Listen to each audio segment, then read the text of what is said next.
20년인가요? 30년 전인가요, 이게?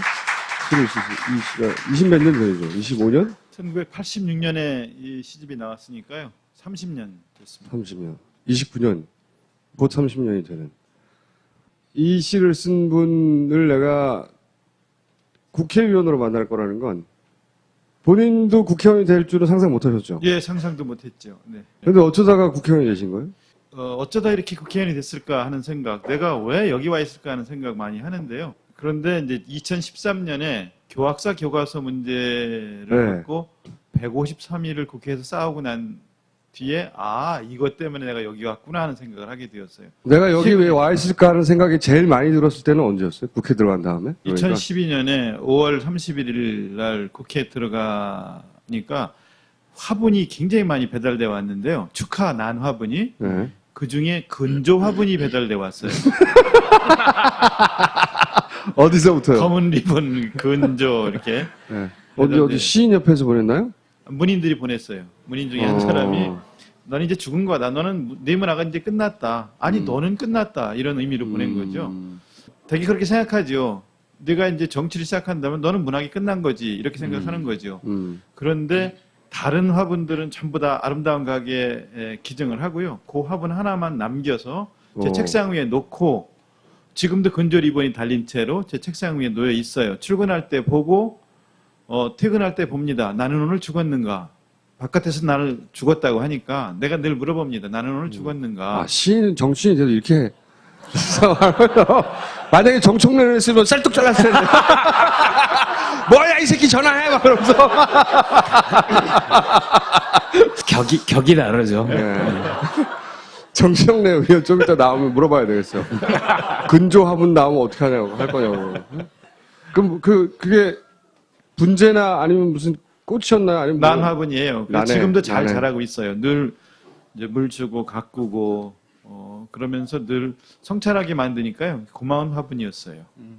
이 시를 쓰셨을 때는 교사셨고, 예, 시골 학교. 고 86년에 한 10대 중반에서 20대 중반 정도를 보내신 분들은 기억이 생생할 수밖에 없어요. 특히 남자들은. 왜냐? 연애 편지나 이런 숫자를 걸 때는 지금 문자로 하고 카톡을 하잖아요. 그때는 시를 한 편 써가지고 이렇게 보낼 수 있어야 한다. 뭐 이런 상상을 하고 있었거든요. 많이 하셨나 봐요. 저도 열심히 썼죠. 네, 수작을. 네. 태어나서 처음으로 그리고 마지막으로 샀던 시집이 이겁니다. 접시꾼 당신. 그런 분들 많아요. 네. 바로 적응하시는 거예요. 그런데 이렇게 그 국회의원으로 그것도 야당의 국회의원을 만났다는 게 저는 좀 남다릅니다. 개인적으로. 저 자신도 대개는 정치를 하려면 자기가 선택하고 정치에 진입하기 위해서 노력하고 뭐 이렇게 하면서 그런 과정을 거쳐서 되잖아요. 어렵게 그것도. 네, 저는 이미 공천 심사를 비례대표 공천 심사를 다 끝내놓고 발표 직전에 갑자기 법조인이 너무 많고 문화예술계 사람이 없네 해서 발표하려다가 스톱 시켜놓고 법조인 한 사람을 빼고 문화예술계 사람이 필요하다고 전화를 해서 갑자기 제안을 받은 거라서요. 차출당하셨구나. 네, 차출당한 거죠. 그래서 이제 전혀 준비 없이 그렇게 이제 들어온 케이스라서 그것 때문에 걱정이 많았어요. 준비 없이 들어와서 잘할 수 있을까? 특히 문화예술과 교육부 분야의 비례대표 역할을 맡았는데 잘할 수 있을까 하는 고민이 많았었고요. 들어와서 이제 막 시작하면서 준비해가면서 배워가면서 하느라고 그 6개월, 1년 정도는 굉장히 적응하느라고 힘들었죠. 밖에서 보실 때하고 직접 국회에 들어오니까 뭐가 가장 차이가 나던가요? 밖에서 볼 때는 다 거기가 요괴들이 모여 있는 곳으로 보지 않습니까? 요괴들. 그렇죠. 정청래 의원을 보면 더욱 그런 생각합니다. 귀 간지럽겠는데.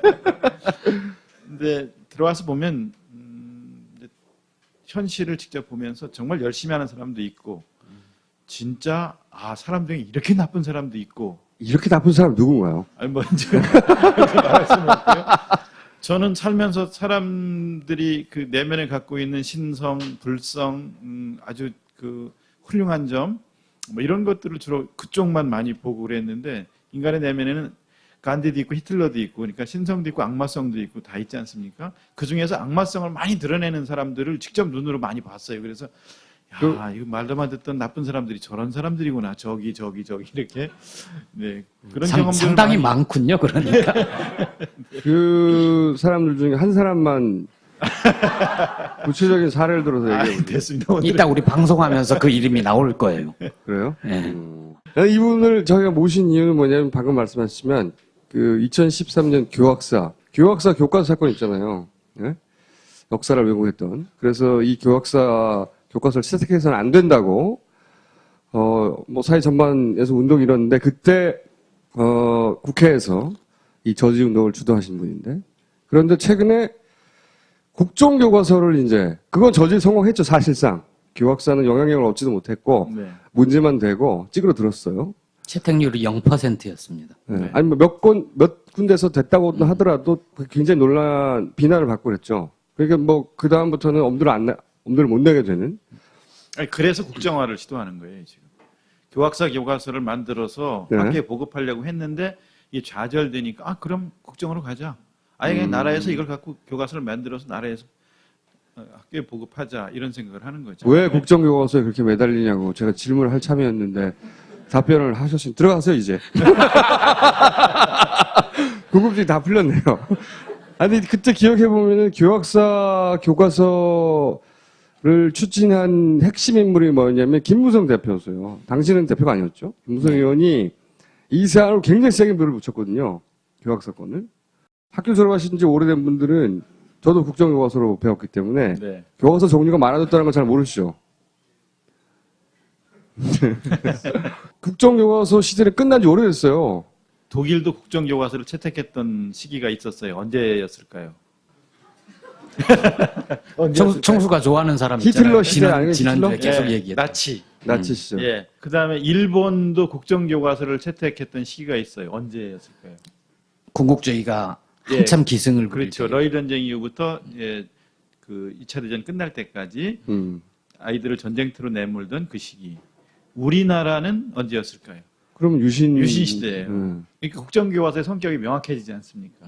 다른 나라의 사례도 비슷합니까? 국정교과서가 있는 다른 나라 중에 국정교과서를 쓰는 나라 대표적인 나라 북한. 그러니까 이거 국정교과서 지금 우리가 다시 재추진한다는 거는 이거는 북한을 따라가는 거죠. 이걸 뭐라고 그럽니까? 종북. 네. 중국 공산당도 국정교과서를 버리고 거민정 교과서를 쓴 것이 80년대거든요. 아 중국 공산당도 버린 지가 오래됐어요? 러시아도 그렇고요. 러시아가 푸틴이 국정을 한번 돌아가 볼까 이런 시도를 지금 해보려고 하는데 전 세계로부터 비난을 받죠. 니네 스탈린 시대로 돌아가려고 하는 거야? 이런 비난을 받는단 말이에요. 베트남이 지금 국정인데 거민정 제도로 바꾸려고 추진하고 있어요. 그러니까 전 세계에서 지금 베트남, 북한, 몽고 뭐 이런 몇 개의 나라, 이슬람 국가 몇 개 나라 이런 나라들만 국정을 하는 거고요.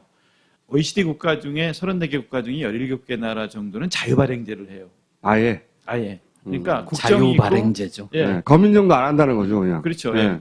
거민정이라는 거는 국가에서 지필 기준을 정해서 요 지필 기준에 맞는 교과서를 만들게 해서 그것을 검정을 통과해서 심의해서 검정을 통과된 교과서 여러 개 중에서 학교별로 선택해서 쓰게 하는 게 거민정. 기본 기준만 제시하고 네, 교과서를 국가에서. 만드는 건 여러 군데서 만들고 네, 그 중에 선택해 쓰는 네, 거죠. 스토리 쓰는 건데 그것도 없는 나라도 많다는 거죠. 아예. 아예 그냥 국가에서 하나만 만들어서 이렇게 쓰게 하는 형태가 국정인 거예요. 그리고 네. 국정은 저작권을 교육부가 갖고 있어요. 그러니까 학자들이 연구진들이 교과서를 집필해서 넘기면 그거를 얼마든지 바꿀 수 있어요. 아, 그래요? 국가에서 오, 내용을 그게- 바꿔도 합법이에요.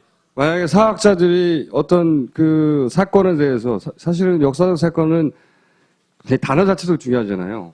그걸 예를 들어서 뭐 일제가 우리 자원을 수탈했다라고 쓰는 걸 일제가 우리 자원을 용통에 갔다든가 네. 수거에 갔다든가 아니면 협조를 받았다든가 단어 하나만 바꿔서 고쳐도 되는 거죠. 뜻이 바뀌는 건데 이렇게 할 수 있다는 거죠. 그렇죠. 그러니까 교학사 교과서에 일제 때 쌀을 수출했다고 기술했어요.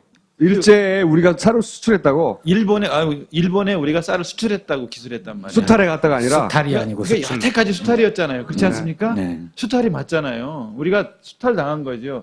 근데 그것을 수출로 했단 말이에요. 그러니까 교과서를 집필하는 사람들은 일제 때 쌀 수출할 정도로 많이 발전했다. 일제 때 근대화되었다. 그 이전에는 미개하고 그리고 야만적이었는데 의료도 나아지고 주거 환경도 나아지고 교통 통신도 발달하고 철도도 놓아지고 교육받는 사람들은 일본이 주장하는 논리인데 그게 원래. 그렇죠. 그러니까 예. 그 교과서의 주어는 일본이에요.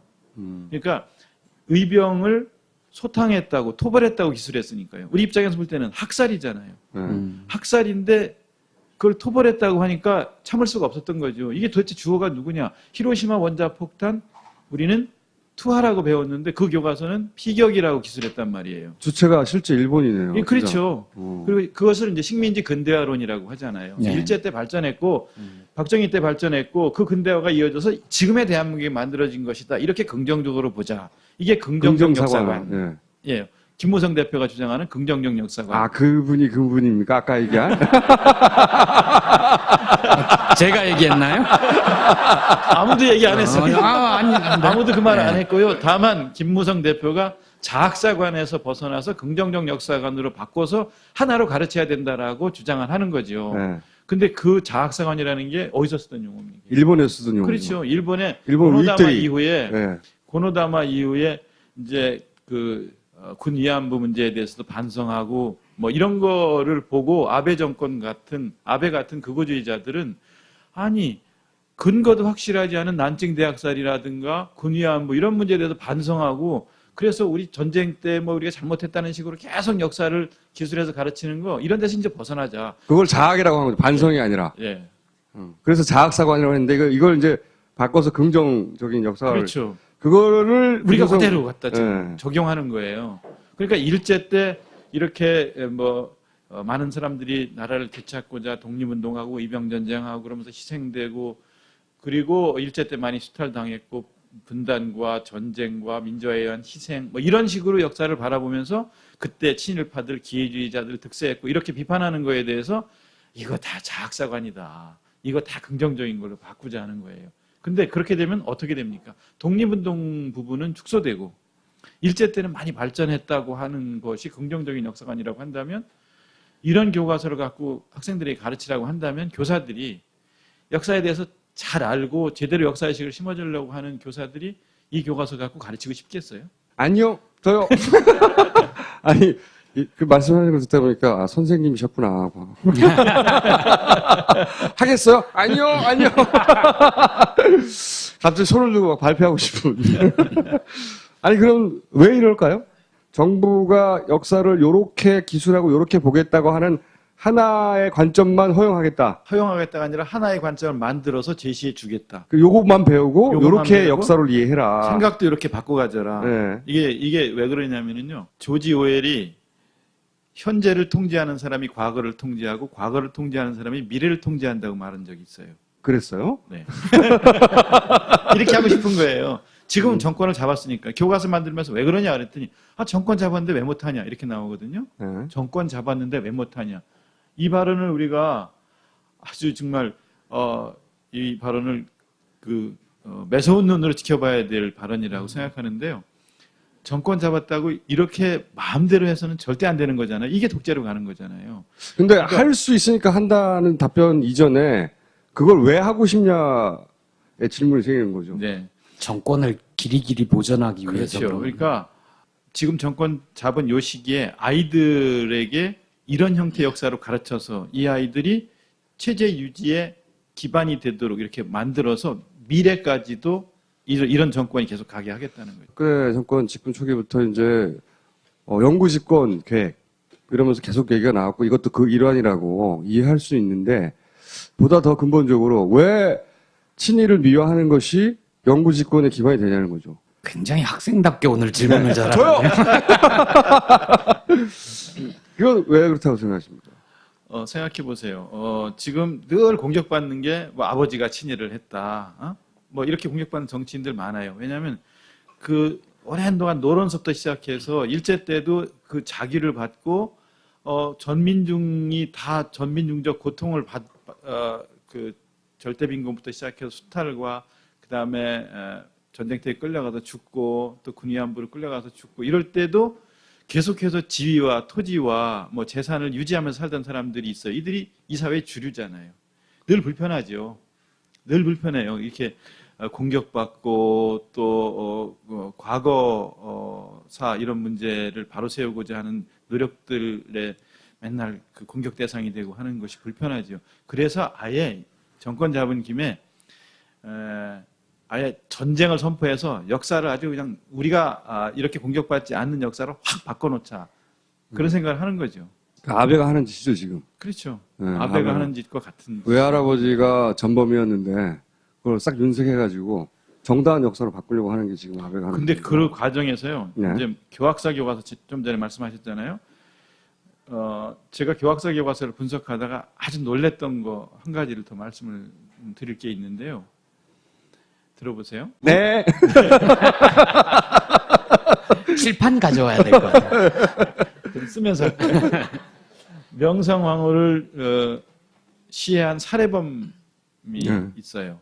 그 살해범 왜 우리 드라마나 뭐 이런 거 영화나 이런 거 볼 때 그 낭인들이 칼 든 낭인들이 국문을 열고 그냥 쫙 전속력으로 달려가는 장면 여러분 기억하실 거예요. 궁이라는 게 문이 굉장히 복잡한데 그냥 쫙 전속력으로 달려가요. 아는 거죠. 왕후의 처소가 어디 있는 건지 아는 건데 그걸 미리 사전 답사해서 매수해서 사전 답사해서 길 안내를 한 사람. 그 사람이 쓴 회고록이에요. 고바야카와 히데오라는 사람이 쓴 회고록인데 민후 조락 사건이라는 회고록이 있어요. 그 회고록의 내용을 들여다보면은 명성황후를 어떻게 제거해야 했는지 그 위구라 공사와 함께 계획을 세울 때 내가 거기 가담하게 된 거에 대한 감격이 얼마나 컸었는지 나중에 그 죽이고 난 뒤에 어땠었는지 뭐 그런 그 감정적인까지 그 영광에 가득 찬 그런 기술로 쫙 써놓은 그 회고록의 한 부분을 따서 교과서에 실었어요. 그리고 제거할 수밖에 없던 이유에 대해서 회고록의 한 부분을 따서 실고 공부할 문제 뭐라고 썼냐면 이렇게 과격한 방법을 선택할 수밖에 없었던 이유에 대해 생각해 보자. 이게 공부할 문제예요. 미친놈들이네요, 정말로. 그러니까 제거될 수밖에 없었고 제거될 수밖에 없는 이유를 자초했다 이거 아닙니까? 여기서 그렇죠. 강요하는 네. 시각이. 러시아와 손을 잡고 뭐 이런 부분들 때문에 제거할 수밖에 없었다. 일본이 할 수 없이 이걸 제거했다는. 그렇죠. 이렇게 제거할 사고하게 수밖에 만드는. 없었다. 그리고 공부할 문제 그렇게 나와 있단 말이죠. 이걸 보고 일본의 국정교과서 같아요. 그러네. 아니 일본에 만약에 교과서에 이게 실려 있었다면 한일 간의 외교 문제가 엄청 크게 발생했었을 거예요. 후단샤 교과서보다 더한 거네요, 말하자면. 그렇죠. 후소시아 교과서보다 훨씬 부한 후소시아구나. 기술들이 삑! 그런 기술들이 교학사 교과서의 내용이었어요. 그리고 이제 강화도 조약도 고종의 긍정적인 인식으로 체결됐다고 하고 또 그리고 난 뒤에 우리가 굉장히 많이 발전했다고 하고 이렇게 역사를 서술해 가는 거죠. 그러니까 이런 교과서가 학교에 아이들에게 만약에 가르쳐진다면 이게 어떤 일이 벌어질까를 생각하니까 아주 모골이 송연해지는 거죠. 그래서 막았던 거거든요. 모골이 송연해진다 이런 건 그 책에서만 읽던 표현인데. 그게 좌절되니까 그런 교과서를 만들어 놓고 그게 좌절되니까 에라 이번에 국정으로 가자 이렇게 나오는 거죠. 쉽게 얘기하면 교학사 교과서를 국정교과서로 만들려는 시도다. 네. 그러니까 예. 그쪽에서 뭐라고 하느냐면요. 아니 그때 당신들 너무했다. 아 이걸 어떻게 이렇게 0%가 되게 할 수 있냐. 당신들 폭력적인 방법으로 교학사 교과서를 이렇게 채택이 안 되게 했으니까 우리가 국정으로 갈 수밖에 없지 않냐. 이렇게 얘기하는 거예요. 지금. 예. 정권을 가진 쪽에서는. 말씀 듣다 보니까 제가 박근혜 대통령에게 정치는 아버지에 대한 제사다 이렇게 표현한 적이 있는데 명예회복. 예. 네, 그런 아버지는요? 거죠. 제사를 지내는 거죠. 정치를 한다는 게. 보다 근본적으로는 굉장히 개인사하고 가족사를 윤색해서 바꾸고 싶은 욕구네요. 기본적인 동력이. 아까 말씀하신 김무성 대표가 그래서 역사 전쟁을 선포했잖아요.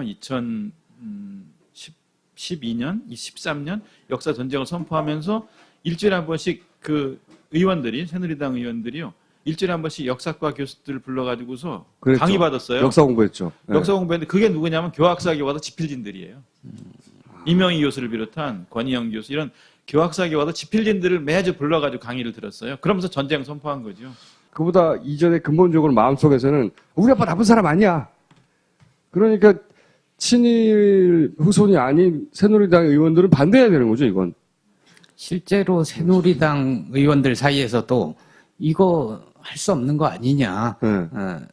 자신의 입장을 드러내놓고 얘기는 못하지만 반대하는 사람 문제가 있다. 많이 있습니다. 굉장히 많아요. 만약 김무성 대표가 차기의 그 1번 주자가 아니었으면 이런 교학사 시도나 국정교과서 시도가 안 일어났을지도 모르겠네요. 혹은 이거보다 힘이 훨씬 약하거나. 이거 하나 짚고 넘어갈게요. 네. 박근혜 대통령이 이제 10월 말에 유엔을 가잖아요. 유엔 총회에서 역사교육과 관련한 지침이 한 번 있었어요. 역사교육 지침이라고 나왔는데 폭넓게 교과서가 채택돼 교사가 교과서를 선택할 수 있도록 해야 하고 교과서 선택은 특정 이데올로기나 정치적 필요에 기반해서는 안 된다. 이렇게 분명하게 못이 박혀 있어요. 유엔에서는, 유엔 총회에서. 유엔 총회에서. 네. 네. 지금 계속 그 학계나 교육계에서 그 진보 보수를 막론하고 반대 성명이 계속 나오잖아요. 계속 나오고 있죠. 이게 진보 보수하고 상관없는 거거든요, 네. 사실은. 네. 그래서 전 궁금한 게 지금 뭐 정교조 같은 경우에도 역사 교사뿐만 아니라 조합원, 비조합원 가리지 않고 한 16,000여 명 이 정도가 반대 성명 참여하고 그랬거든요. 혹시 학계나 교육계에서 국정화를 찬성하는 단체나 그런 분들도 있습니까? 그런 학계나 교육계에서는 뭐 거의 없는 걸로 보고 있고요. 네. 이제 극우적인 단체들 한두 단체가 뭐 집회 시위 이런 정도 하는 형태이고요. 학계나 교육계는 거의가 다 국정은 안 된다는 거예요. 그러니까 학계와 교육계의 공론이다. 그렇죠. 국정화 반대가. 그렇죠. 이렇게, 대학 처음에 서울대학 교수들 네. 먼저 선언을 하고 난 뒤에 지금은 뭐 거의 많은 대학들이 대학별로 선언을 지금 하고 있잖아요. 네. 연구자들 역사 쪽 교수들 연구자들 1,000명 이상이 선언을 했고 이렇게 하고 있으니까 새누리당 의원들 중에서도 만약에 정권을 그럼 저쪽에서 잡으면 국정을 만들었다 저쪽에서 잡으면 어떡하냐 이런 우려를 표명하는 사람도 있더라고요. 근데 저는 그 얘기를 듣고 야당이 정권을 잡아도 국정은 안 된다고 예. 이야기를 하거든요. 국정감사 때도 그 얘기를 했어요. 야당이 정권을 잡아도 국정은 안 된다. 야당이 정권 잡으면 국정 생각을 안 하죠, 당연히. 그런 생각할 필요가 없는데, 야당에서 이걸 막을 수 있나요? 이건 발표해버리면 끝입니다. 뭐 이거 법안을 법이 아니기 법 관련 사항이 아니기 때문에 네. 발표를 하면 그냥 그걸로 시행이 되는 거예요. 근데 근데 이거를 안 하고 있는 겁니까? 못 하고 있는 겁니까? 아니면은 눈치를 보고 있는 겁니까? 눈치 보고 있는 거죠. 9월 초에 하려고 그랬어요. 그리고 청와대에서는 계속 빨리 발표하라라고 압력을 넣고 있고 요거는 김무성 대표와 박근혜 대통령의 이해가 맞아 떨어지겠네요. 이쪽에서는 친일의 역사를 지우고 이쪽에는 독자의 그 과오들을 지우는 역할을 하는. 그래서 이해가 맞아 떨어지는구나. 이거는 될 수도 있겠다 이거. 막아야죠. 큰일 나겠는데. 그래서 참 이 국정화 시도를 막는 그 싸움의 어려움이 있는데요.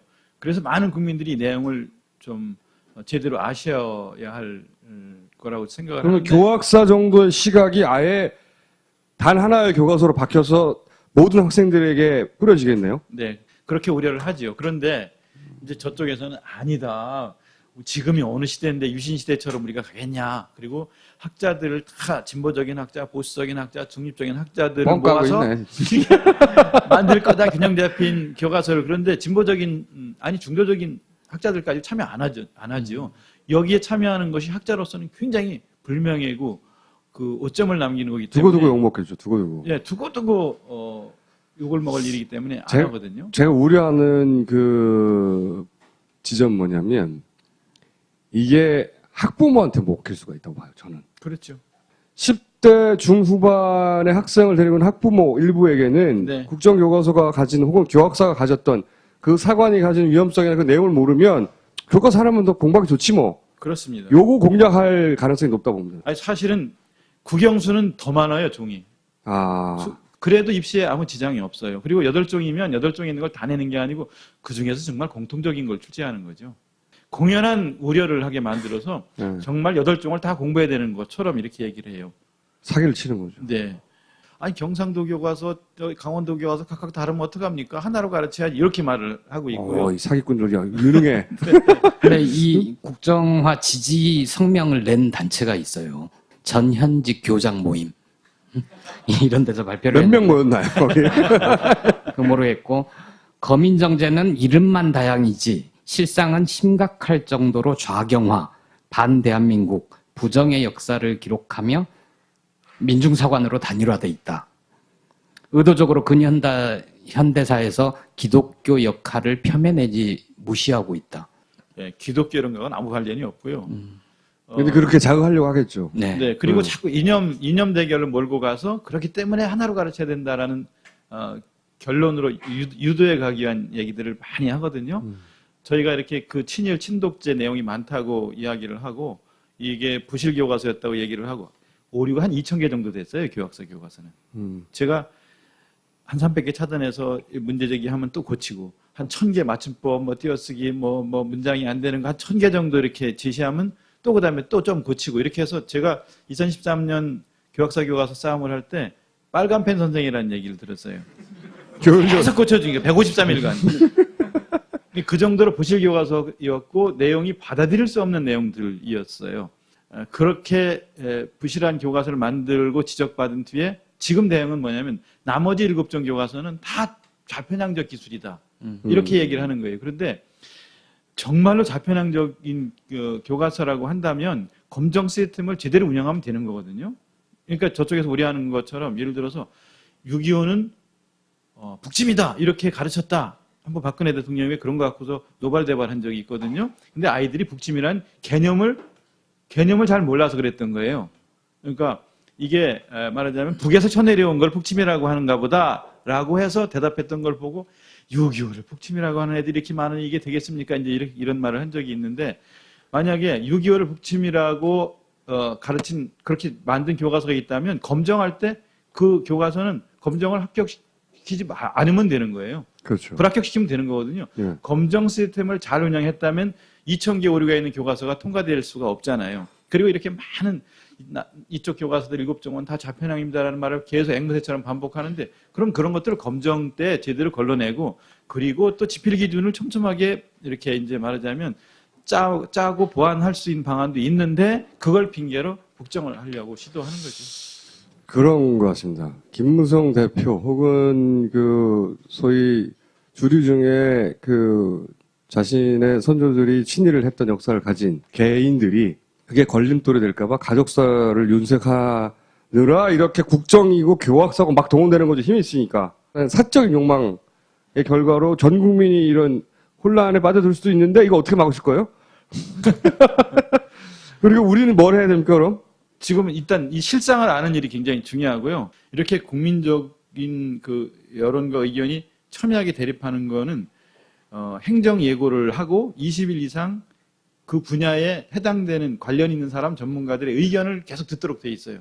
그때 진짜 여기서 지금 성명을 발표하고 반대하고 있는 수많은 국민들의 의견을 계속 제시를 해서 이걸 막는 방법, 공청회를 또 열자고 해서 이거를 공개적으로 토론하게 하고 온 국민이 지켜보게 하고 판단하게 하는 방법, 이런 방법으로 막을 수밖에 없거든요. 그러니까 이렇게 국정화하려고 할 때 이 문제가 뭔지를 국민들이 많이 알게 하는 일이 굉장히 중요한 일 중에 하나예요. 알겠습니다. 그 혹시 이거의 실상을 혹은 의도를 정확하게 쉽게 정리해서 알릴 수 있는 사이트나 이런 거 운영하십니까? 당에서 이런 사이트를 운영하는 게 있어서 그거 활용하는 정도인데요. 그거가 이 파파이스처럼 한 250만 명이 보거나 이러는 게 아니고 그보다 훨씬 적은 숫자밖에 전달이 안 되기 때문에 25명이요? 뭐 2만 5천 명 정도 볼까? 그래서 걱정이 되어서 이런 자리가 있으면 제가 잘 안 나서려고 하던 제가 이런데 불러주시면 와서 이거 막아야 됩니다 하고 계속 호소하고 또 말씀을 드리고 그러는 거죠.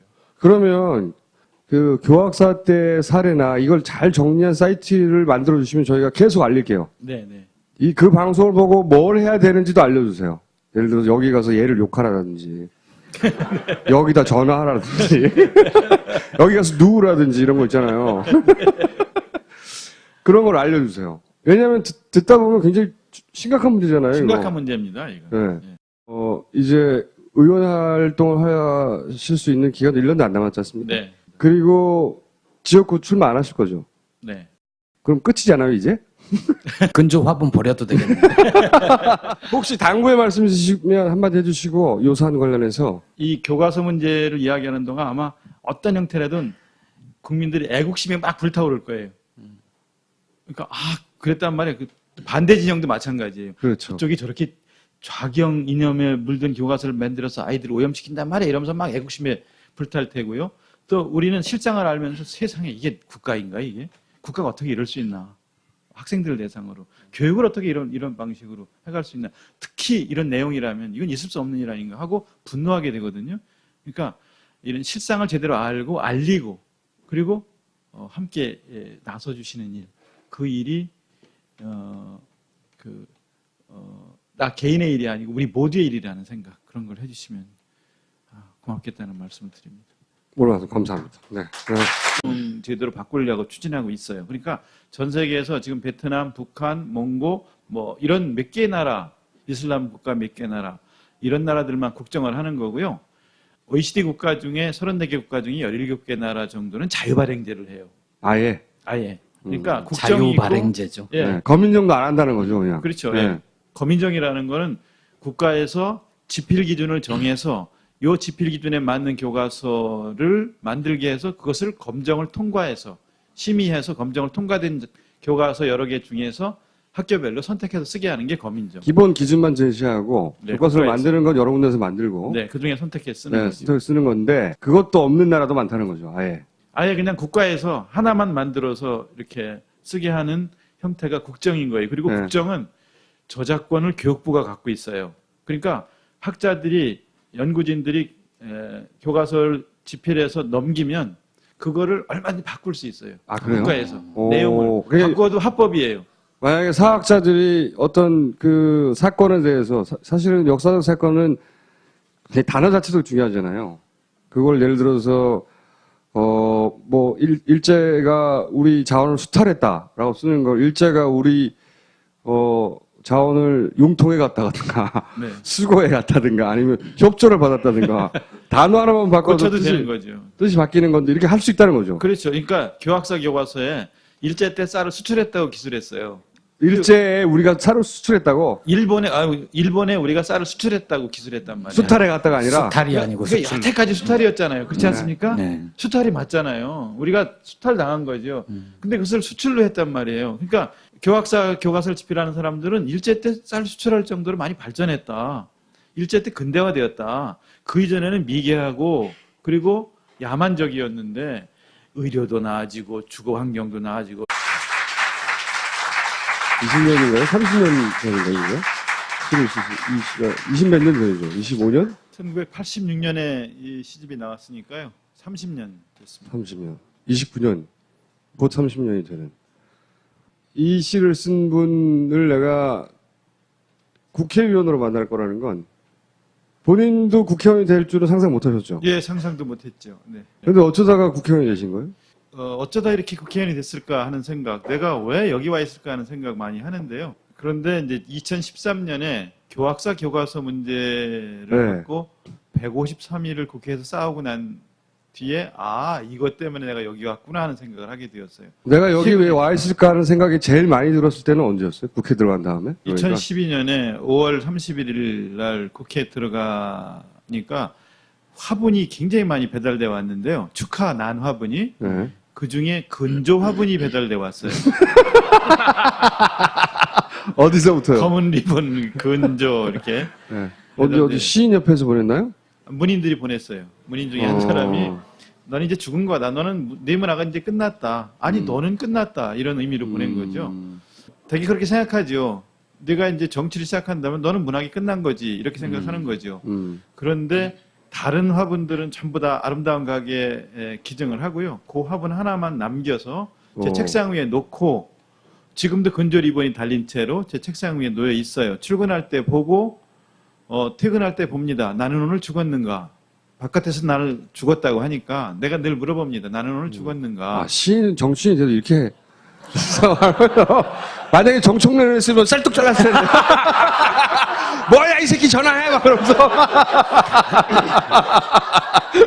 격이 다르죠. 정청래 의원 좀 이따 나오면 물어봐야 되겠어. 근조 화분 나오면 들어와서 이제 막 시작하면서 준비해가면서 배워가면서 하느라고 그 6개월 1년 정도는 굉장히 적응하느라고 힘들었죠. 밖에서 보실 때하고 직접 국회에 들어오니까 뭐가 가장 차이가 나던가요? 밖에서 볼 때는 다 거기가 요괴들이 모여 있는 곳으로 보지 않습니까? 요괴들. 그쵸. 정청래 의원을 보면 더욱 그런 생각을 하죠. 귀 간지럽겠는데. 근데 들어와서 보면 이제 현실을 직접 보면서 정말 열심히 하는 사람도 있고 진짜 사람 중에 이렇게 나쁜 사람도 있고 이렇게 나쁜 사람 누군가요? 아니 먼저 그렇게 말할 수는 없고요.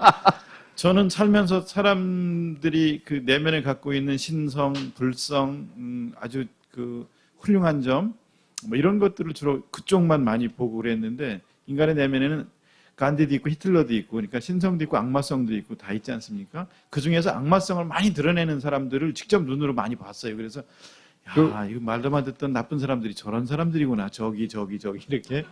네. 그런 경험들 상당히 많군요. 그러니까. 그 사람들 중에 한 사람만 구체적인 사례를 들어서 얘기해 보세요. 됐습니다. 오늘은. 이따 우리 방송하면서 그 이름이 나올 거예요. 그래요? 네. 이분을 저희가 모신 이유는 뭐냐면 방금 말씀하셨지만 그 2013년 교학사 교과서 사건 있잖아요. 예?